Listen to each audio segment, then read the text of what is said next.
Welcome to the Profitable Farmer Podcast, where it's all about increasing the profitability of your farm by working smarter, not harder. G'day and welcome once again to Profitable Farmer. Thank you for dialing in and listening from all around Australia. We call ourselves Profitable Farmer, but I do question that sometimes because it's not always only about profit. I think what we're in the business of really is helping farmers learn and listen to experts in a range of fields that help us all live our best life on farm and be better leaders and create wealth and riches, certainly beyond just money. Sure, money's part of it, but there is more to life, I think we'd all agree, than focusing on that alone. So it's with that in mind that I'm delighted to invite two wonderful ladies to join me today to explore a really important topic, which is mindfulness. And importantly, mindfulness and its role in business and farm leadership. Perhaps it's something that's not necessarily really well understood. And so I'm looking forward to speaking with both Tracy Secombe and Hayley Grosser, who I'll introduce shortly, around this whole concept of the importance of mindfulness and how we can start or progress on our journey on being mindful business leaders as farming families and as owners and successful farm business operators. So with that in mind, Hayley, welcome. How are you? Great. Thank you, Jeremy. Thanks so much for having me. It's wonderful having you online. My first question to you is, how can you possibly be mindful with a third boy under 4 weeks of age now recently on the ground? Congratulations on that. And how are you going in this whole conversation around mindfulness with a newborn in the family? Thank you. So it's definitely been a really big change in perspective, looking at it from a mindful point of view. I used to block out part of the day to do a meditation practice and various other mindful tools throughout the day. But now I'm finding it's really had to change because I've had to find little tiny snippets in a day rather than big blocks to be able to do that. So my mindful practice has kind of now gone into lots of little 2 or 3 minute blocks that I can work in around, the unpredictability, I think, of having a newborn baby in the house. Yeah, well done. And there's some learnings in that for us as we get underway about how to make this part of a busy life and a changing life, rather than perhaps trying to compress and manage, I guess, life and mindfulness separately. So look forward to exploring that. So everyone, Hayley Grosser runs an online business called The Abundant Farmer. And it's a wonderful program that helps farmers or teaches farmers to become more mindful, especially around money and wealth creation and living abundant lives on farm. So, it's great having you here, Hayley, and joining us with Hayley, and many of you will know, and it's great to have you back, Tracy Secombe, who's one of the Farm Owner Academy senior coaches, and you will all know, I think, just the degree to which Tracy is completely qualified to speak on all things mindfulness, all things connectedness, and living our best lives. So, Tracy, welcome. Thank you. Thanks, Jeremy. Thanks. It's nice to be here, and it's nice to be here with Hayley as well. Isn't it? That's great. So thank you. Now, perhaps just to kick us off, and Tracy, I might ask you to speak first. How do you describe this thing called mindfulness, and why is it relevant, and why is it becoming an important component of, I guess, this new leadership, if you like, that is being encouraged? Great question. So for me, mindfulness is very much about being present in the moment. If you think about it, in the exact moment that you're in, it's actually very difficult to have a negative emotion if you're very present. Our negative emotions come up when we rehash and go into the past, or when we project into the future and worry, which is imagining the worst case scenario. So it's human nature for us to do both, to rehash, go over the past, and to then go into the future and worry about what might happen next. And when you think about leadership, leadership is about having a vision and being able to share that vision with your team and inspire your team. And to be able to do that, you need to have clarity around your vision, belief in your vision. And when you do, you can allow yourself to be present because you're not second guessing yourself all the time and worrying about whether something's going to work or not. So that allows you to become very present in the moment. And of course, you're very productive and very effective if you're present and focused in the moment. Thanks, Tracy. Hayley, what's your take on this? Tracy, that was an absolutely brilliant way to put mindfulness. I kind of refer to it to my clients sometimes as that fly on the wall approach. You know, you're fully engaged and you're in the moment, but you're also aware of your thoughts and your feelings without being attached to them, and you don't have the distraction or judgment around them. So it's like you're in the present moment and you can step out of that, but take that view into your life where it's very simple, and it creates that different perspective on life that, you know, makes you more calm, less reactive. And when that flows through to leadership, you can see how that flows through your whole team by being able to do that. Thank you. So I guess I'm interested in both of your comments on what you see in the farming families that you work with, and what's the opposite of mindfulness. So, I mean, I think we all lead very busy lives with work and with business and with family and with community. And often we find ourselves reactive to a lot of that, and perhaps not necessarily being anywhere near mindful. So I guess what's an example of a typical farmer or farming family that isn't participating or playing this way? How would you describe what you see out there as in a less than mindful individual? Tracy?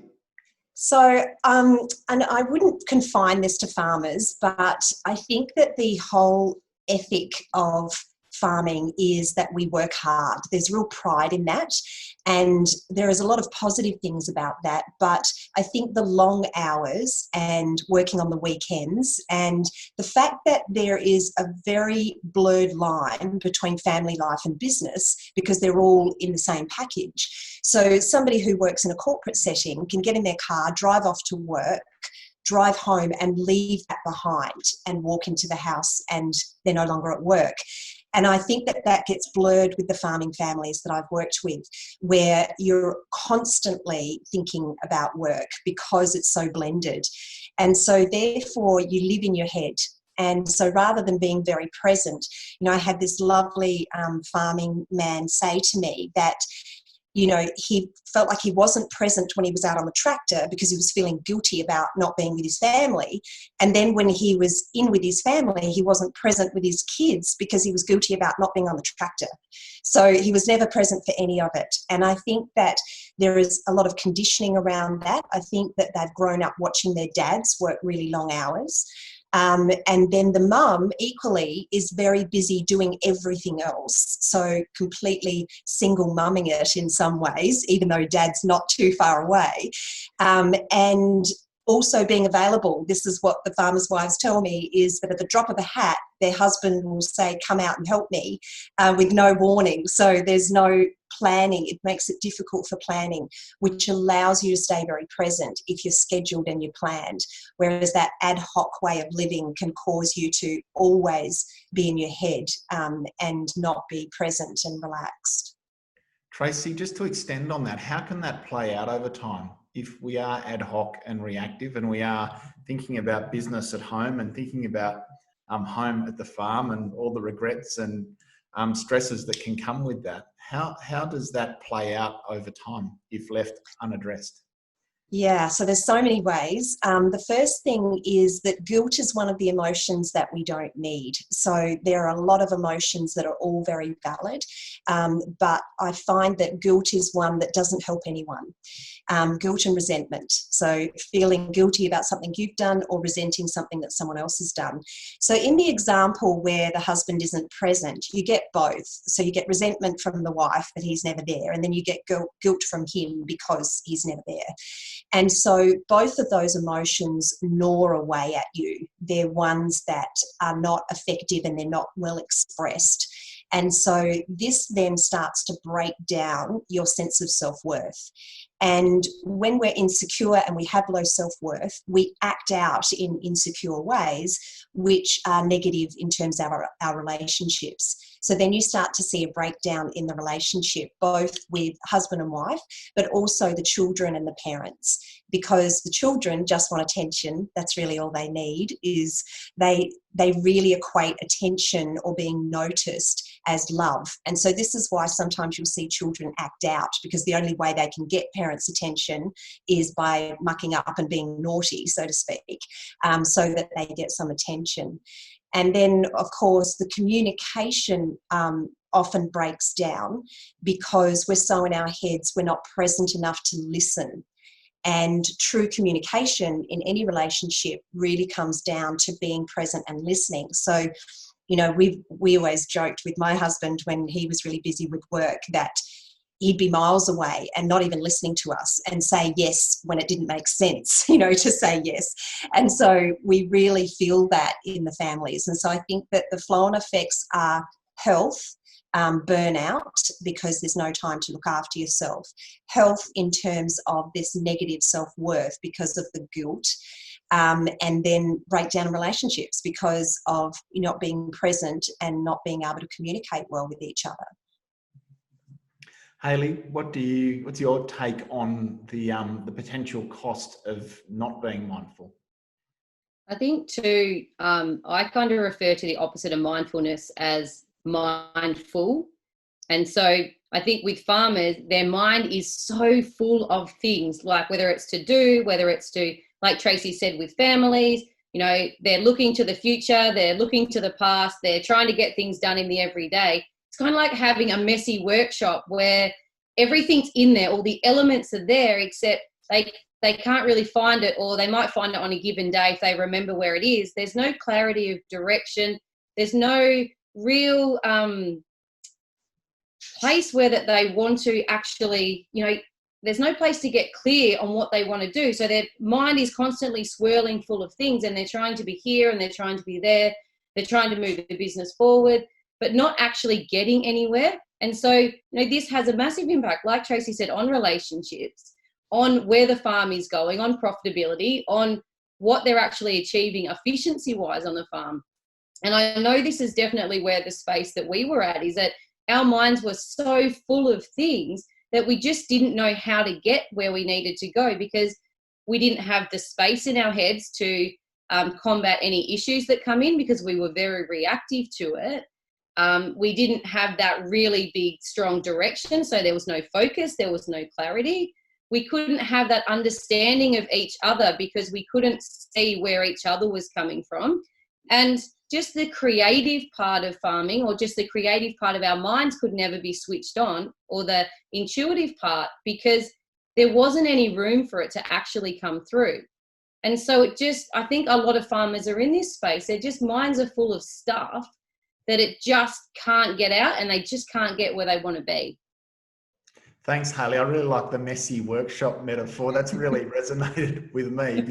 It's so ineffective when we're trying to run a business with a messy workshop. I mean, it's just one of those great metaphors that help me, look at, even the inefficiency that can come with this. So we talk about getting out of our mind and connecting perhaps at a deeper level. Just before we sort of explore that further, what's the role of our mind if we're trying to get out of it and be more calm and composed and present, and reduce the level of activity of the busyness of our logical brain? Tracy, what's the point of that part of our mind that we seem to be so distracted by? That is such a great question, because the mind is an incredible tool, but I think we've lost sight of that, and we actually allow our mind to rule us rather than the other way around.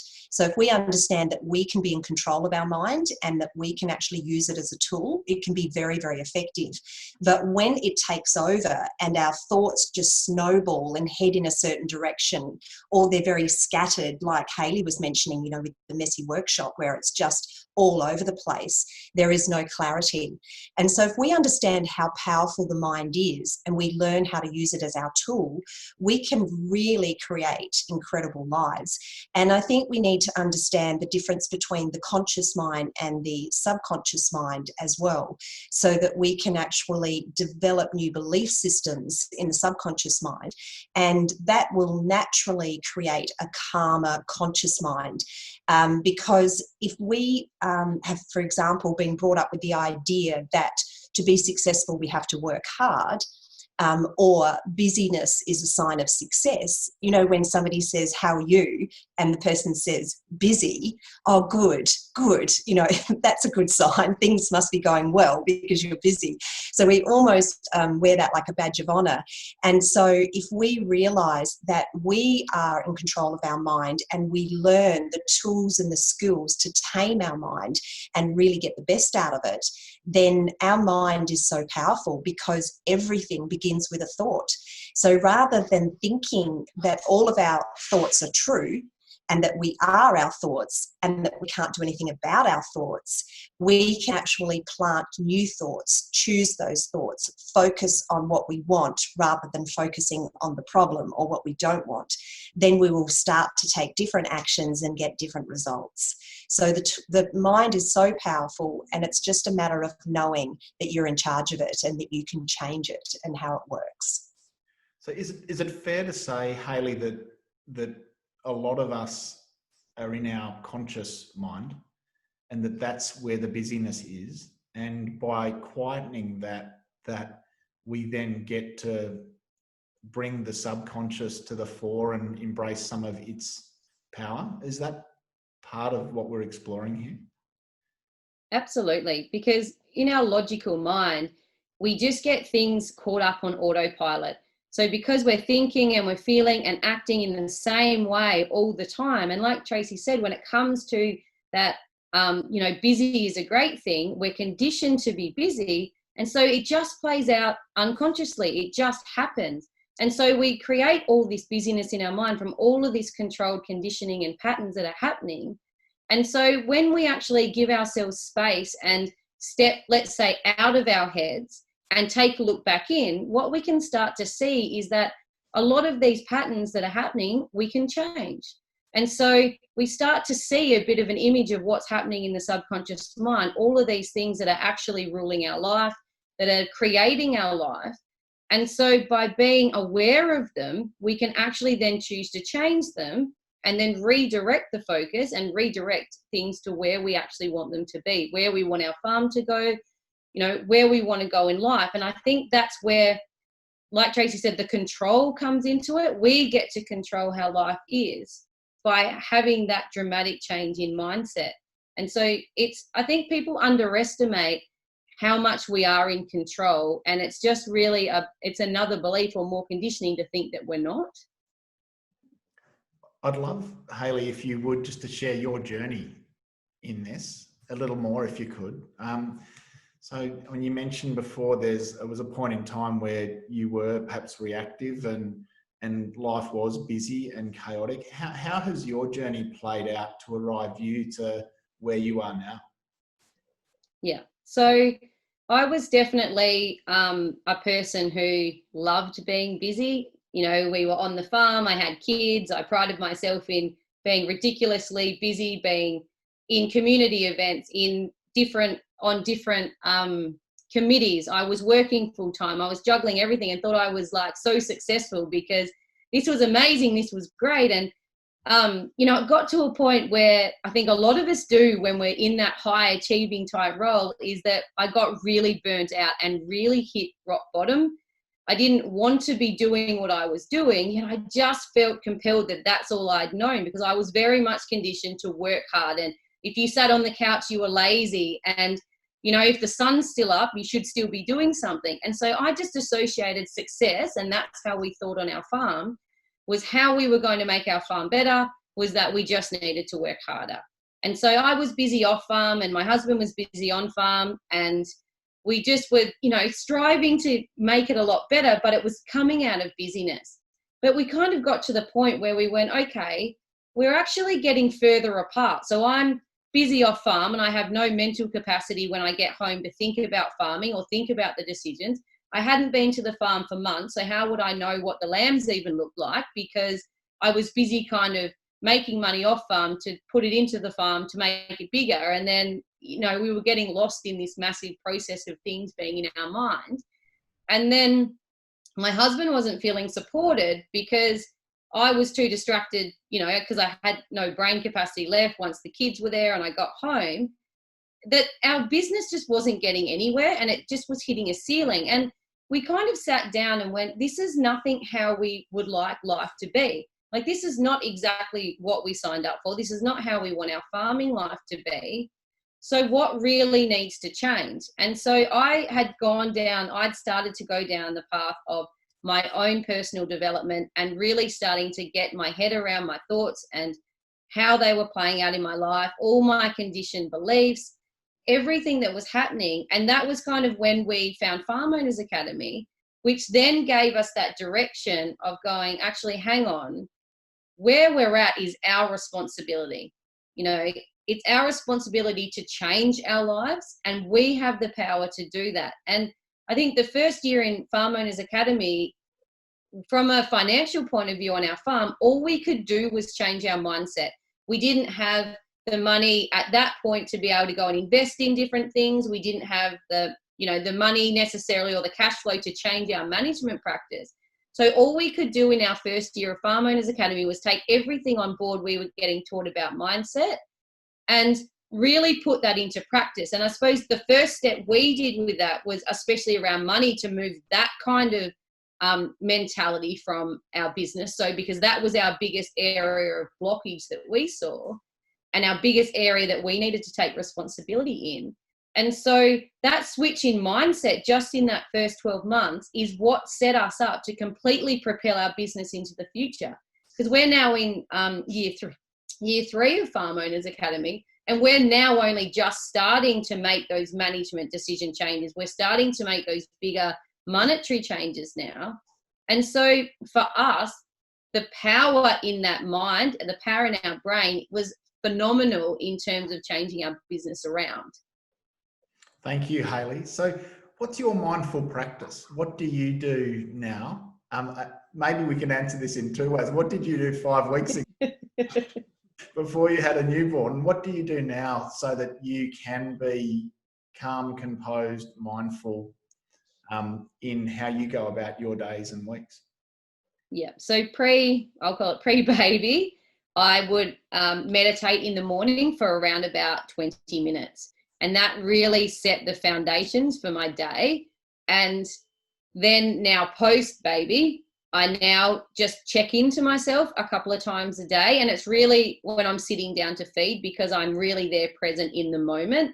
And so I just check in with my body and I make sure I can feel my legs touching the couch, and I, take notice of my breath, and I just check in that I can feel what's happening in the moment. I smell the smells in the room. I listen to the sounds of what's going on. I take a look at my baby and just really sit there and, let's call it, breathe in the moment. And so that keeps me grounded now over the day. And I think it makes me a much calmer person and a much calmer mum. And I can see that being reflected in our baby as well. How so?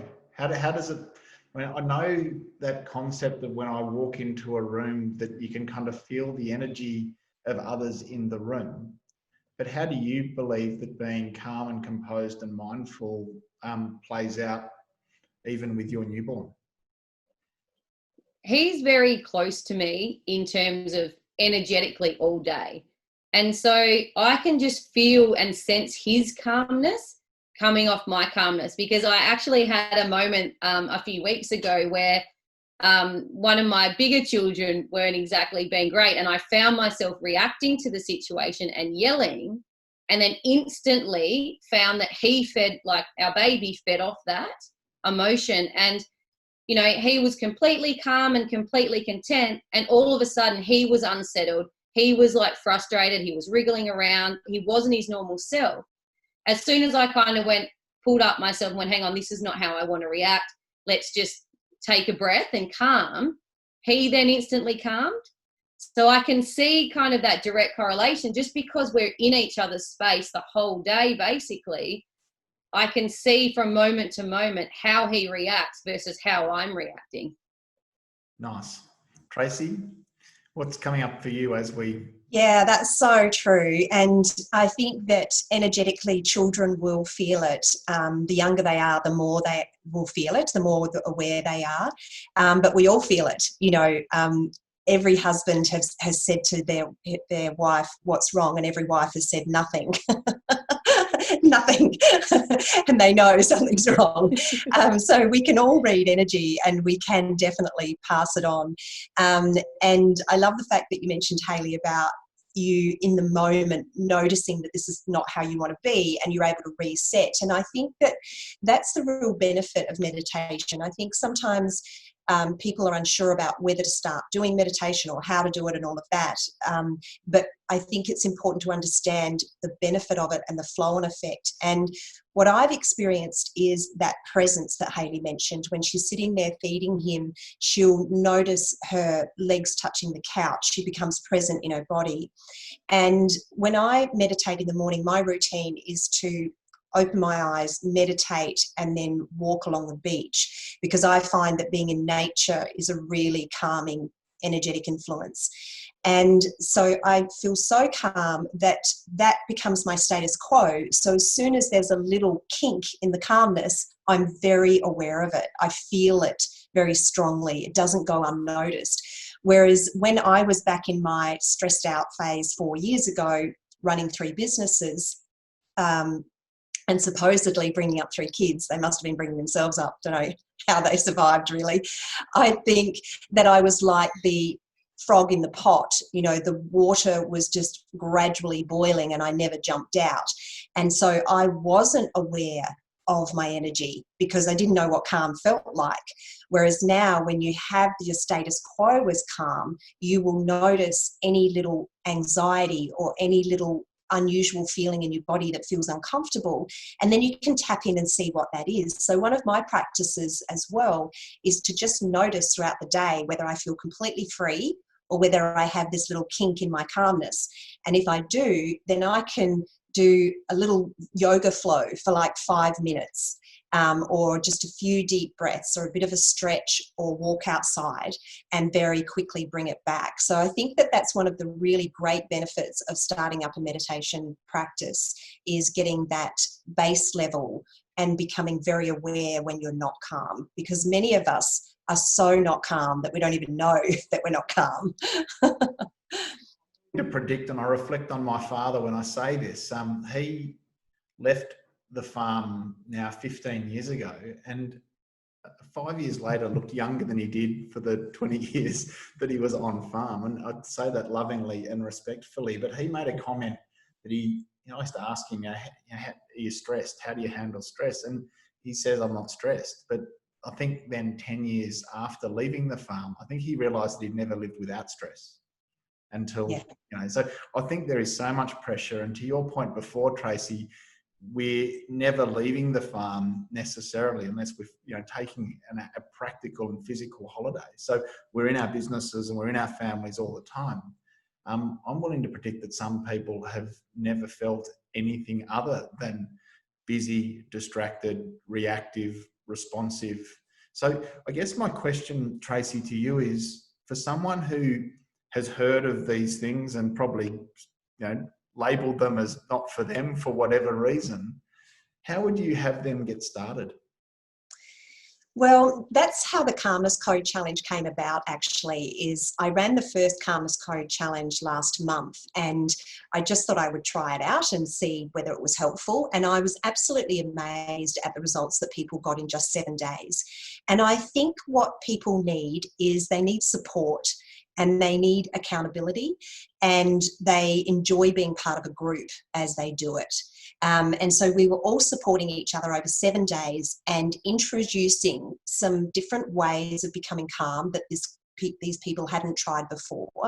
So they were able to ask questions and say, oh, when I sat down to meditate, I just thought all the time, what's that about? You know, and get that reassurance so that they don't just give up and think that they're not doing it right. Because I think that for many of us, we grew up trying things, and if we weren't good at it, we would give up. If we weren't encouraged or got positive feedback, then we would automatically think, well, I'm not good at this. And so this can apply even when it comes to mindfulness. And so I think that people who are thinking this is not for me, I think that it helps to be introduced into it in a way where you're surrounded by other people who are just like you. So they're feeling really busy in their mind, rehashing, overthinking. Perhaps they've got an idea that calmness might be good for them. They're not really sure why or how. And then together you can be introduced over the 7-day period of gradually introducing some subtle changes so that you can experience that change. Because I think that if it's very foreign to you, you're making a lot of assumptions about it. And it's just about learning more about it and seeing what works for you.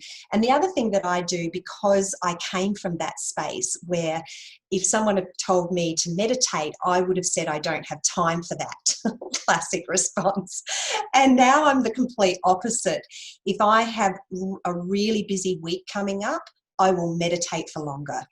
Like I will do more of my mindfulness because I need it more to be able to get through that time. And so I have completely reversed my priorities. So my priority used to be my business, my businesses, and then my family, and then me. That was my order. And now it's me, and it's not selfish because I need to fill up my own cup so that I can give more. Then it's my family. And then it's my business. And my business is absolutely flourishing as a result of treating it that way. And the same with my clients and the same with the farmers who apply this as well. So I think that that's probably what I would say to people who are thinking, yeah, mindfulness. I think it's worthwhile exploring it and having a look at it.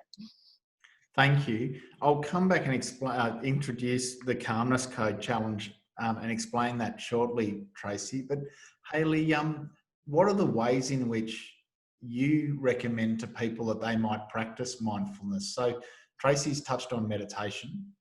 What are the other, and being in nature, what are some of the other ways that you see people being able to successfully be more mindful? I think working with farmers too, they very much, when they're in that busyness, when you're trying to tell them to slow down will actually help you be more productive. They do kind of look at you like they're crazy and they're like, well, I don't have time to do that. So what I suggest to do to them is find time within their day, within the areas that they, on the farm where they like to be, and just take the time to just stop and breathe. So I know sometimes my husband will go up to like the top of our favorite hill and he'll just sit there and he'll just take 2 minutes to just look over the land, look over his crops, look over the sheep, and just sit there and breathe for a couple of minutes, just actually bring himself back into the moment.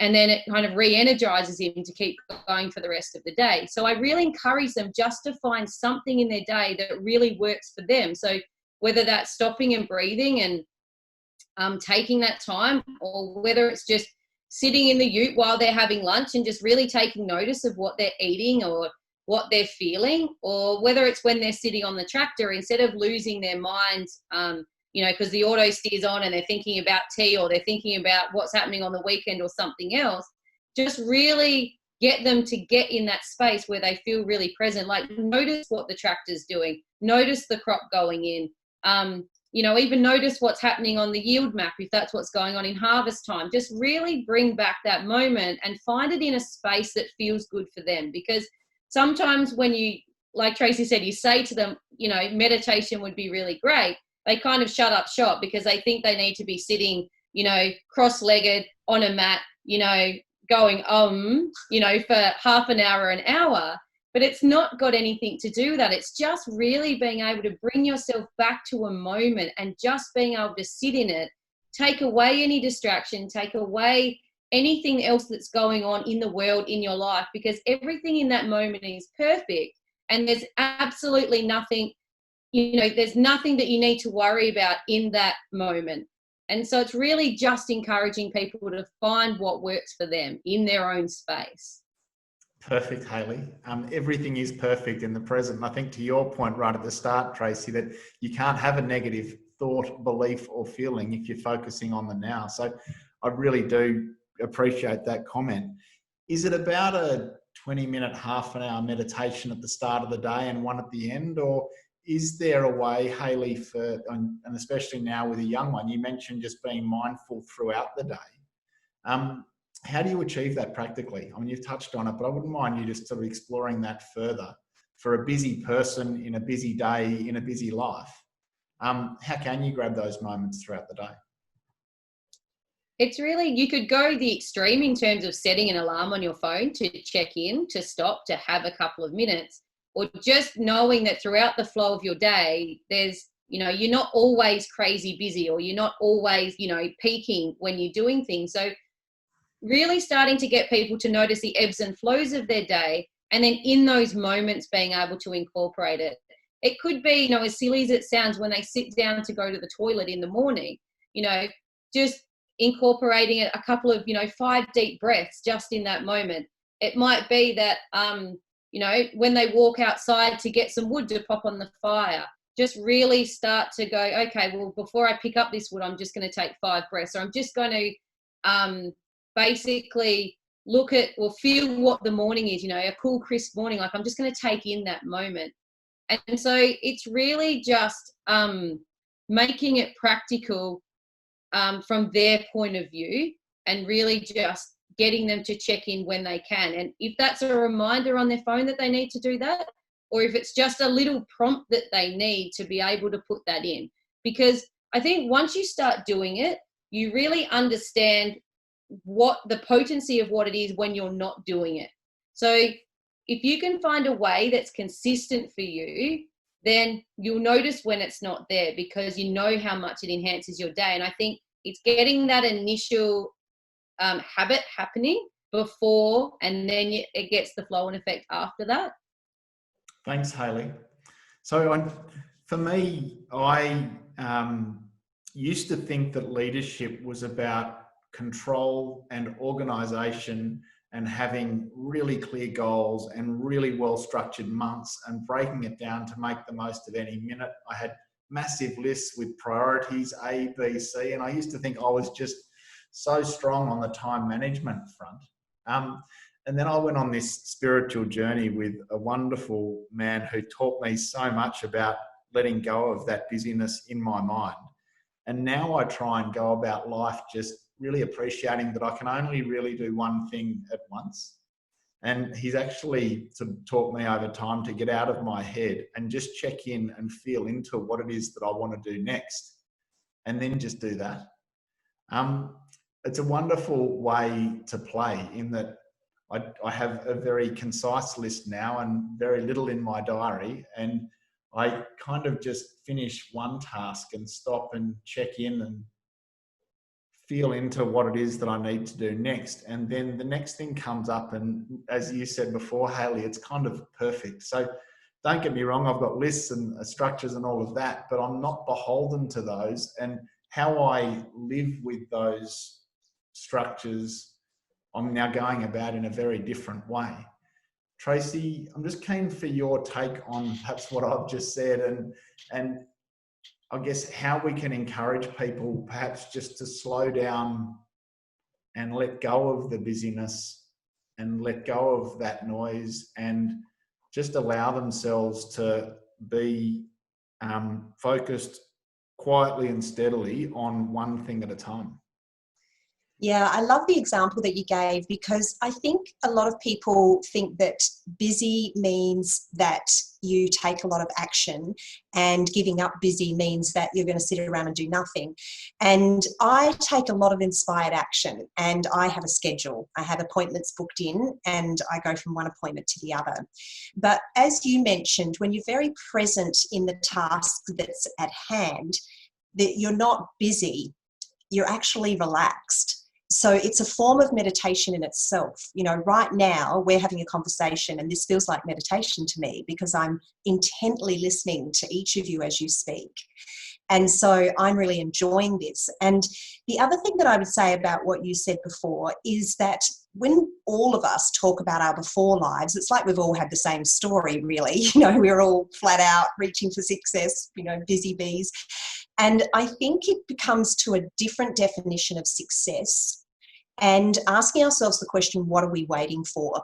So first of all, the definition of success. If we think that success is about earning lots of money, which there's nothing wrong with that, but if we think that it's to the detriment of our enjoyment of life, that it doesn't matter that we're unhappy most of the time because at least we've got lots of money, I think maybe we don't have a balanced idea of what success is.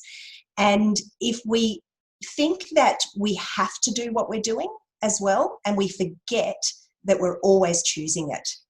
So I always say to myself, if I feel anything but joy when I'm about to do something, you're choosing to do this. If you don't want to do it, don't do it. If you do want to do it, have fun while you do it. And if you can start to live your life like that in each moment, then you're embracing true success, which is you're on this planet to have a great time, enjoy yourself, help other people by doing what lights you up. And, you know, be present and don't wait until ... to be happy. I heard someone ask this the other day, which I just thought summed it up perfectly in terms of the talk that I do for you guys around Enjoy the Journey. And they said, what is the end destination when you go on holiday? And the end destination is home, because you go on the holiday and you come home. So you don't wait till you get home to enjoy yourself. You enjoy yourself on the holiday until you come home. And so if you think about the journey we're on now, if you're waiting until you've got X dollars in the bank, or if you're waiting until you've got a freedom farm, or whatever it may be, until you're going to be happy, then you're never going to be happy. So I think that presence is about embracing this moment, recognizing that you're choosing it. Even if it feels like you're not, you're choosing to be there, otherwise you wouldn't be there. You can change it or you can embrace it. And then you'll be mindful and you'll be enjoying what you're doing. It doesn't mean that you stop doing. You just do things from a different space, from a different energy, from a calm place. And I have to add to this, Tracy, too, is that having a newborn has been the ultimate letting go of the structure and letting go of my to-do list and all of the control that I used to give myself. It's been amazing, actually. And what I was taught from a mentor was that what is the least amount of structure you need to create the greatest amount of flow in your life? And so it was about me like checking in, like Jeremy said, and going, what is it that I actually want to do? Because before our baby come along, I actually outsourced a lot of things that didn't light me up, that didn't bring me joy, that I knew that I wouldn't put any time into, like post-baby, because it just wasn't something that I ever wanted to do. And so I really just did that. I let go of the things that didn't work for me, but then just went, okay, really just laid back and go, what do I want to do today? Like, I have these tasks to do. Let me feel into it, like Jeremy said, and what lights me up? What do I want to do? Because if I tried to push myself and do this big to-do list that I wasn't feeling it about, then it'd take me 10 times as long. But if it's something that I love to do, then realistically, it would take me half the time, or it would take me 5 minutes to do. And I think on a farm, like a lot of farmers get caught up in, yes, there are certain things you have to do at certain times. But like you said, if you have to do it, then instead of, say, whinging about it or complaining that it has to be done, how can you find the joy in it? How can you look at it and go, you know what, doing this thing actually gets me closer to my goal. So I'm going to enjoy the process while I'm doing it. You know, how is this thing? How can I bring some fun to this and make it so much better? Because the day goes so much quicker, and realistically, you end up so much happier by the end of the day than if you had dwelled on those feelings of complain and whinging and I don't want to do this. Thank you, Hayley. So is it true that I can achieve more by doing less? Hayley? Absolutely. Yeah. On that? Yeah, absolutely. I always used to think that you had to do more to get more. But most of the time, the less that I do, actually, the better the farm flows and the better my business flows. When I start to push and when I start to make things happen and when I start to really try and work, let's call it too hard, I create resistance in my business and it just doesn't feel good, and it actually goes the opposite direction. So by doing less and doing those strategic things, so what Tracy said, the aligned action or the inspired action, actually means that I achieve more, so much more than ever before, and in half the amount of time or a couple of hours in a day. Tracy, what's your take on that? Yeah, I think it's all about the vibration or the energy or the emotion that you're feeling when you do things. And so if you're forcing yourself to do more than is practical in a period of time, for example, one of the ladies I'm working with was working very long hours and getting 4 or 5 hours sleep a night, night after night after night. And she admitted that she was addicted to it. And in the end, she ended up completely unreasonable and emotional, her own words, just overreacting to everything and just fell in a heap.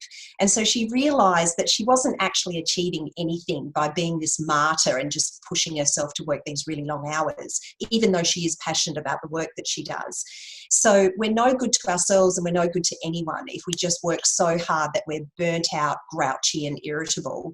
And we're so effective when we're in the right headspace and we're feeling really good that we can just achieve things so much more effectively that we get better outcomes. So, I go through ebbs and flows. I really trust myself. I worked solidly for 3 months, the last quarter till the 30th of June. And then last week, I practically had the week off and everything just fell into place so that I could do that. And it was just perfect timing for me. It felt like I needed to do 2-hour walks on the beach rather than 1 hour. And now I'm refreshed again and I have a full calendar this week, but I'll be very present and can still do all of those things without being burnt out and without compromising that time to myself as well. And I can definitely vouch for this from a farm point of view too. And I know my husband won't mind me sharing this, is that, say 3 years ago when he was like mindful, he was completely like everything took longer and he was always like, he was out on the tractor till late, he was up early, everything was a constant push and it was always taking a lot of time. So that took time away from family and away from holidays and away from all of the personal time because he was so focused on where we had to be, and then obviously instilled with that work. That's how you get there. And then now 3 years down the track, the difference in him is amazing because he's so much calmer and he's actually doing so much less, but it's coming from a more strategic place. And the crop's going in on time, if not in front of time. He doesn't, come home in a foul mood and, ranting and raving at everything that broke down in the day and really reacting to things. He has so much more time for family. Like, it's just like, it's amazing. Like, all of this time has seemed to open up when he's not really doing, all the jobs are still the same on the farm, but just his perspective or his mind clearing, the space that he's created in his mind has changed so much that it's created and opened that space in the farm. And so we're living a much different life than we were, 3 years ago. Thanks, Hayley. Perfect.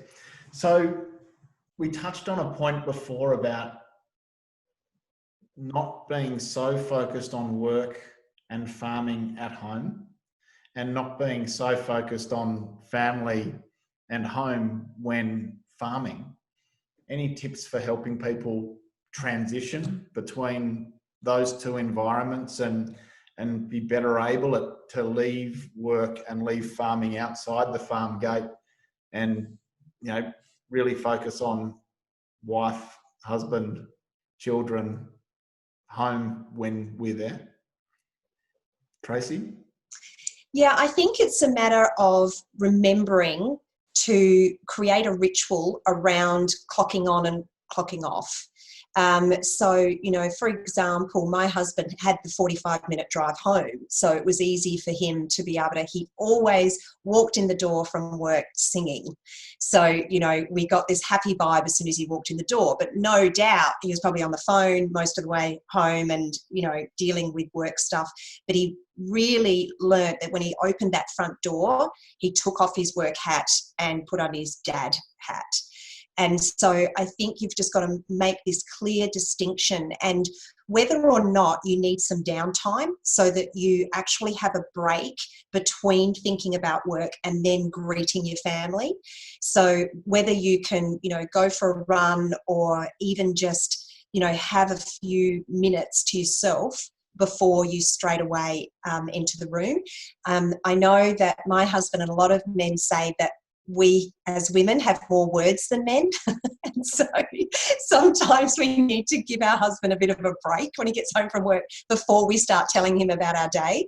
And so if we can just be open about that and have that communication where whoever it is that's coming home has that little bit of space to recover if they haven't had a long drive home, and then just step in and totally be there. Don't think about work until it's time to think about work again, and vice versa. Totally be where you are. And just, you know, little reminders, be here now is just a thing that I used to say to train myself to do it. Be here now. Don't be anywhere else, just be here right now. So just use that as a reminder. You mentioned a ritual. I used to race home because I felt guilty that I wasn't back there half an hour ago, whatever that was. Yeah.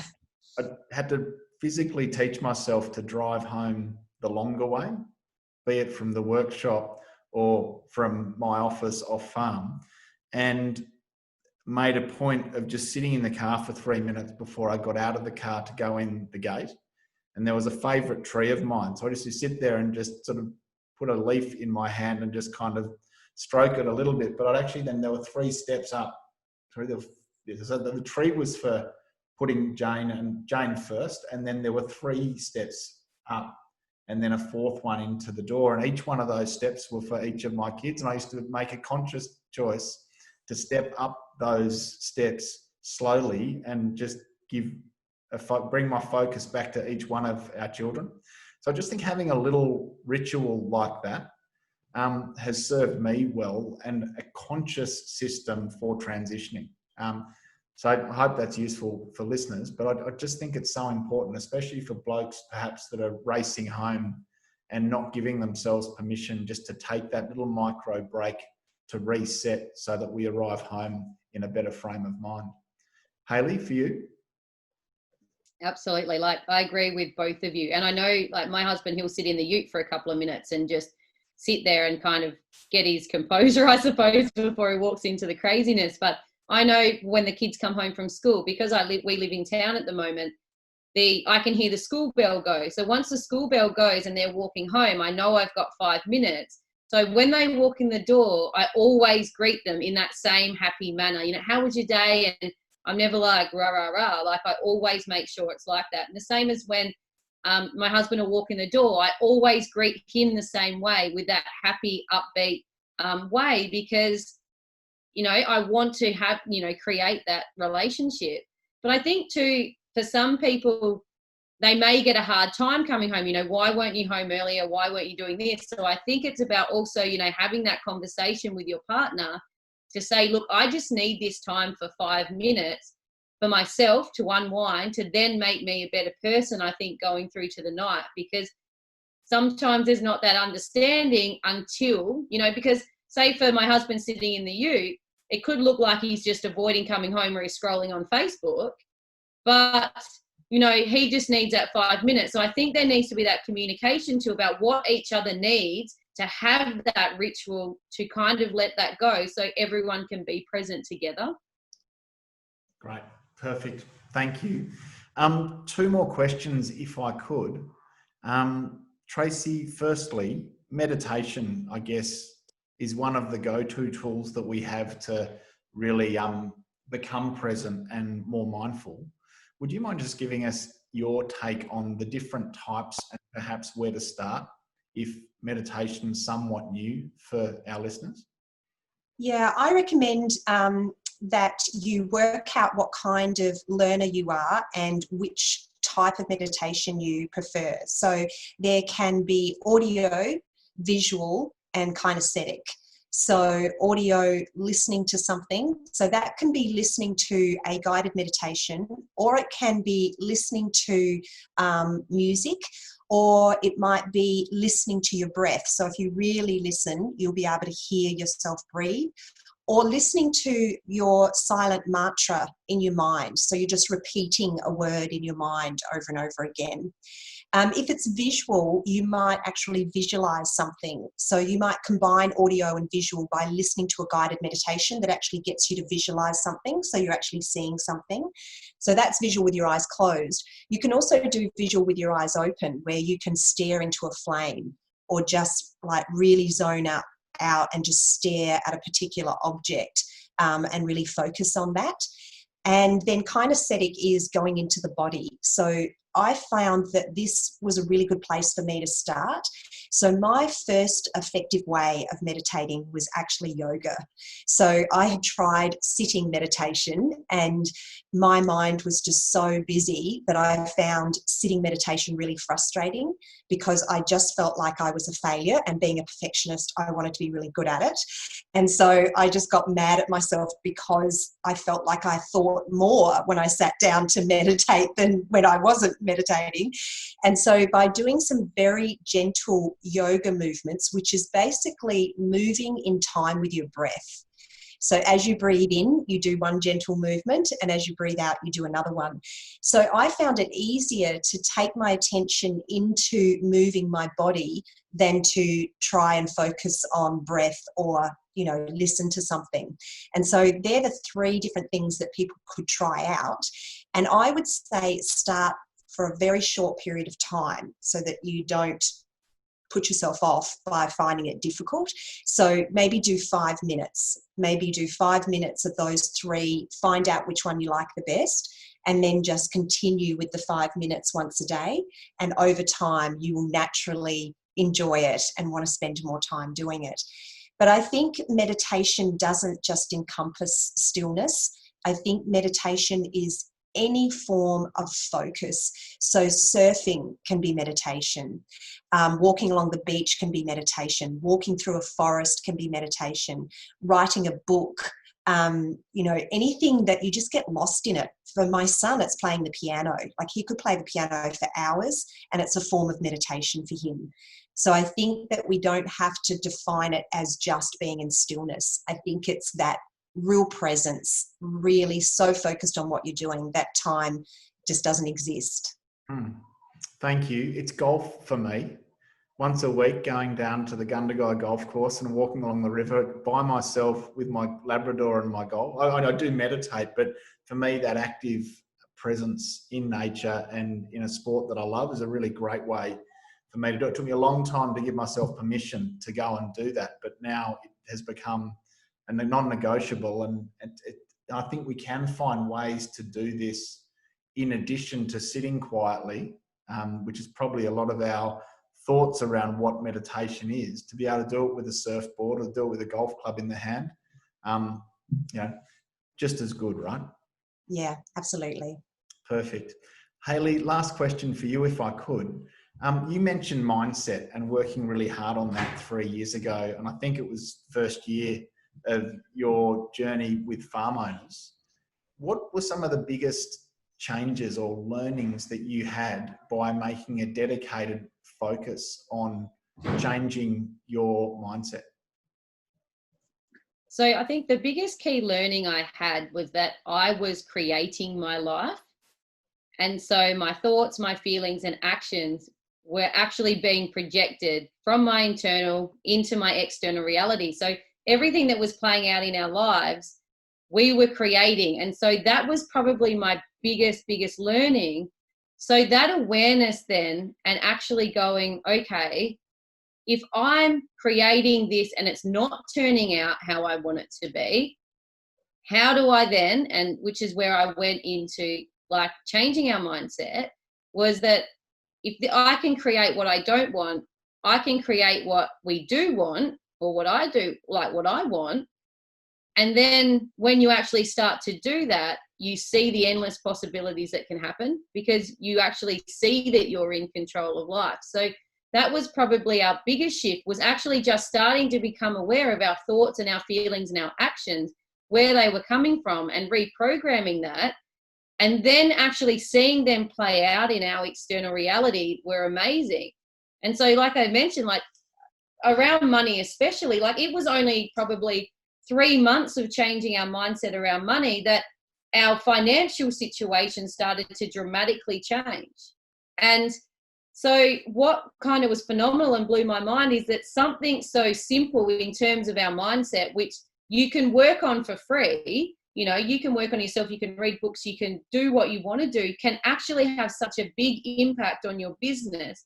And I think it's something that farmers really disregard, because it really blows my mind that farmers will spend so much money on the precision part of it. So much money on yield mapping and so much money on the technological stuff. Yet our mind is the most powerful computer you have ever got in your life and ever have access to. Yet people won't actually invest their money, or farmers won't invest their money in upgrading that. It's kind of like a computer program. We're running all these computer programs, yet if we choose to upgrade them, we're going to be running really optimally. And it's no different to precision farming. Yet it's, I think, something that's really disregarded, because especially I think coming into farm owners, people want that, the doing part of it. They want the, what can I do to make my farm better? You know, what thing can I get? You know, it's like what new equipment can I have that will make my farm better? That's what people want. But then I think as the journey goes on in farm owners, is that you start to realize that this, you know, your mind computer and tapping into that is really, really the key to what's going to propel your farm. And that's probably been the biggest learning for us, is really that making the most of what we have and actually fine tuning that, and that being such a big enhancement. Wow, thank you, Hayley. I want to acknowledge your commitment to the Farm Owner Academy program over the 3 years. It's been wonderful recently, in my experience, just to see how you turn up to this community, and I guess the changes in you and your family, and getting to know your children through our Ultimate Gift Challenge. But it's just wonderful to hear glimpses of the journey that you've had and the impact that that's had for you and your family. So well done, and thank you. Thank you. No, thank you to farm owners, really. Wonderful. Tracy, coaching a whole host of our farming families. What do you see around the mindset shift that they're making as part of their journey? Well, it's been so rewarding. And the interesting thing is that as Farm Owners Academy has grown, it's attracting people who are more ready for this as well. So I remember when one of my first coaching calls over 3 years ago, and I loved this guy because he was so honest. He said, "All right, I'm checking you out because you're not a farmer and I'm not sexist, but you know, you're a woman, and I want to see what you've got. I want to see what your goods are." And he was so skeptical. Anyway, he actually became, not that I have favorites, but our calls were fantastic because he really valued what I had to say, and he probably was the most skeptical around mindset and around changing the way you think. And he ended up really embracing it. And when I look at, you know, one of the groups that I've been coaching has just graduated, and when I look at what they're like now compared to 3 years ago, they know how to set goals, believe in their goals, plan for their goals and take action, and think positively. And when, you know, one of the examples is a family who wanted to buy a second farm for their son, and every obstacle, every time they didn't get this particular farm, I kept saying, "There's something better coming. There's something better coming." And they're like, okay, we trust you. We're disappointed, but we trust you. And then when the perfect farm was next door, so they just rang the guy next door, and they got him on a bad day. He was really pissed off that particular day, and he went, "How much will you give me for it?" over the phone. And he accepted their offer, and it was perfect. It ticked all their boxes. It was right next door. And, you know, they are so grateful for their shift in mindset and everything that they've learned through Farm Owners Academy. So I just find it incredible. I find that the change is so significant, and the community is just so amazing, and I've really enjoyed it. It's been amazing. Thanks, Tracy. Yeah, it's that's my experience as well. It is an amazing program, and it is an incredible community. Just on that, and in finishing, as of August, and given coronavirus, we haven't been able to host our top producer programs that we would normally have done in July and September this year. And so from August, we're opening up applications to our Platinum Mastermind program. And so if that interests you, you can drop onto our website at farmownersacademy.com/Platinum Mastermind and make an inquiry through that link. I'll include that in the written introduction as well. But that aside, and as much as we'd love your application, I want to acknowledge Hayley and Tracy for their time today, but also the work that they do. Perhaps Hayley, you first. Would you mind telling us a little bit more about the Abundant Farmer and what people can do to get in touch with you and the journey that you take them on through that program? Yep. So the Abundant Farmer is really about teaching farmers to pay attention to their money in the moment. So it's about really being mindful about their money and being aware of what they're thinking, feeling, and doing when it comes to money.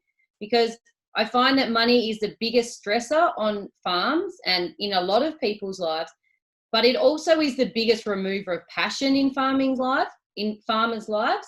So if you can help farmers get a handle on their money, then they can actually start to farm with passion. And when you can see people farm with passion, there's just something so amazing about that. And so what I do is I walk them through the process, probably from a holistic point of view, in that sometimes we get very focused on the action part. So we get very focused on knowing our figures, which is amazing. And that's a very important part. But there's also 3 other key areas around that in terms of understanding how you attract money, and also being in alignment with money as well too. So getting that mindset around money in alignment with where you want to go. So when you can get those 3 key areas, the attraction to money, the alignment with money, and taking the action towards money, then what you can actually do is start to create abundance in your life. And then you can start to manifest the life that you actually want to lead and how you want it to be. And it opens your farm then up to this endless potential. And also that real, like I said, that key passion comes back out again, because you realize that you have everything that you need right now. You are already abundant. And that feeling that being abundant is what actually creates abundance in your life, which is completely the opposite thinking to what, people think now. Like Tracy said, you think you need the money first to then feel abundant in life, but it's actually the complete opposite. So that's where I work with farmers to really change their mindset around money. Wonderful work, so important. And so HayleyGrosser.com is the best place to go to find out more. And that's Hayley, Hayley Grosser, GROSSER.com. So we'll include details of that link in our intro as well. Now, coming back to this conversation around mindfulness and its importance in business leadership. It's been a fantastic conversation. I love connecting with both of you. So thank you again. Tracy is launching in August a program called the 7-Day Calmness Code Challenge, which is all about helping people get a bit of a kickstart in this new direction of mindfulness. And so I think you launch it on the 13th of August, but it actually starts for 7 days from Monday, the 24th of August. Tracy, can you tell us a bit about what the Calmness Code Challenge is all about? Yeah, absolutely. So we start on the 24th, which is a Monday. You'll come into a private Facebook group just for people doing the Calmness Code Challenge. And there will be a video each day for 7 days and homework for you to do each day. So I'll be coming in and responding personally to all of your homework and giving you feedback and answering any questions that you have. And so it's an opportunity for you to learn 7 different tools that you can use to be able to start to become calm and have that state of peacefulness. It's really interesting because when I ask somebody what their goal is, I ask them, if you already had that goal, how would you feel? And they say content, and they say relaxed. And so if we can work on calmness and mindfulness and actually get you into that state of feeling relaxed now, then you will just enjoy your current life as it is. And as Hayley was saying, being on that frequency, being on that vibration will attract all those things that you think you have to be able to feel calm. So what we do is I do a little 15-minute call with you prior, one-on-one, to the challenge starting to make sure that you're a good fit. And then I have another one-on-one call with you at the end. So you get a lot of coaching from me, which is why we have limited numbers. So I allow 30 into the group at a time. So when you click on the link, you'll be able to register for it and book in a call with me.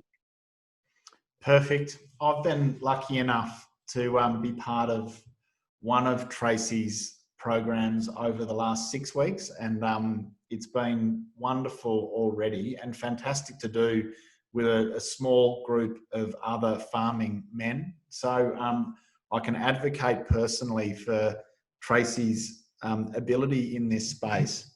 And also, Tracy, it's just delightful again to acknowledge all the work you do with our clients. And so if this is something to explore for you now, the whole theme of being more calm and being more mindful, the Calmness Code Challenge is a cracking way to start.